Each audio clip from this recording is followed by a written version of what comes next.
अस्सलाम वालेकुम नाजरीन, खुशामदीद। आज हम बात करने वाले हैं ड्रामा ज़ब्त की आने वाली किस्त के एक नहायत जज्बाती और दिल को छू लेने वाले मोड़ के बारे में। इस किस्त में आप देखेंगे कि किस तरह एक बड़ा सदमा अवन और आयला की जिंदगी का रुख हमेशा के लिए बदल देता है। नानी के इंतकाल के बाद हालात ऐसे मोड़ पर पहुंच जाते हैं जहां नफरत की जगह हमदर्दी और दूरियों की जगह मोहब्बत जन्म लेने लगती है। नानी के इंतकाल के बाद अवन मुकम्मल तौर पर टूट जाता है। जिस इंसान ने बचपन से हर दुख और हर महरूमी अकेले बर्दाश्त की हो, जिसे उसके वालिद ने कभी कबूल न किया हो और जिसकी माँ उसे बचपन में छोड़कर चली गई हो, उसके लिए उसकी नानी ही उसकी पूरी दुनिया थी। वही उसका सहारा थी, वही उसकी हिम्मत थी और वही उसके हर दुख का मदावा थी। लेकिन अब वो रिश्ता भी हमेशा के लिए उससे बिछड़ चुका है। आयला पहली बार अवन को इस कदर बेबस और टूटा हुआ देखती है। उसकी आंखों में आंसू, चेहरे पर उदासी और दिल में छिपा हुआ दर्द देखकर आयला को अपनी तमाम गलतियों का एहसास होने लगता है। वो सोचती है कि उसने कभी अवन को सही मानों में समझने की कोशिश ही नहीं की। उसे एहसास होता है कि जिस इंसान ने पूरी जिंदगी सिर्फ तन्हाई और महरूमी देखी हो, उसे मजीद तकलीफ देना बहुत बड़ी नाइंसाफी थी। आहिस्ता आहिस्ता आयला का रवैया बदलने लगता है।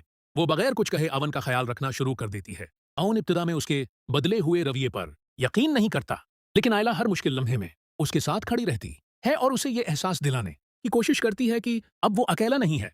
दूसरी जानिब अवन भी आयला की उस तब्दीली को महसूस करने लगता है। उसके दिल में पहली बार उम्मीद की एक नई करंट जागती है कि शायद किस्मत अब उसकी जिंदगी में भी खुशियां लिखने वाली है। लेकिन उसी दौरान कुछ ऐसे लोग सामने आते हैं जिन्हें अवन और आयला का एक दूसरे के करीब आना हरगिज़ पसंद नहीं होता।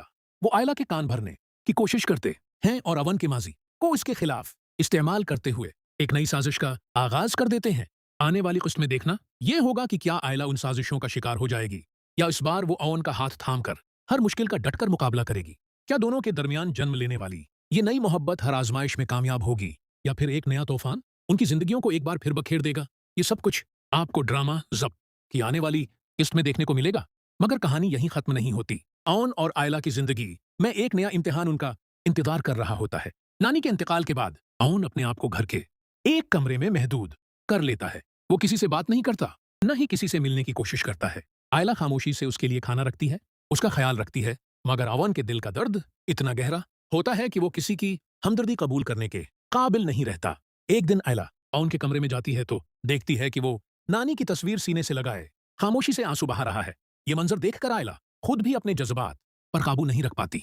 वो पहली बार अवन के सामने अपनी गलतियों का एतराफ करती है और कहती है कि उसने हमेशा उसे गलत समझा, लेकिन अब उसे एहसास हो चुका है कि अवन ने सारी जिंदगी सिर्फ अपने अपनों की मोहब्बत के लिए तरस कर गुजारी है। अवन आयला की बातें खामोशी से सुनता रहता है, मगर उसके दिल में बरसों का दर्द और बेआतमादी अभी भी बाकी होती है।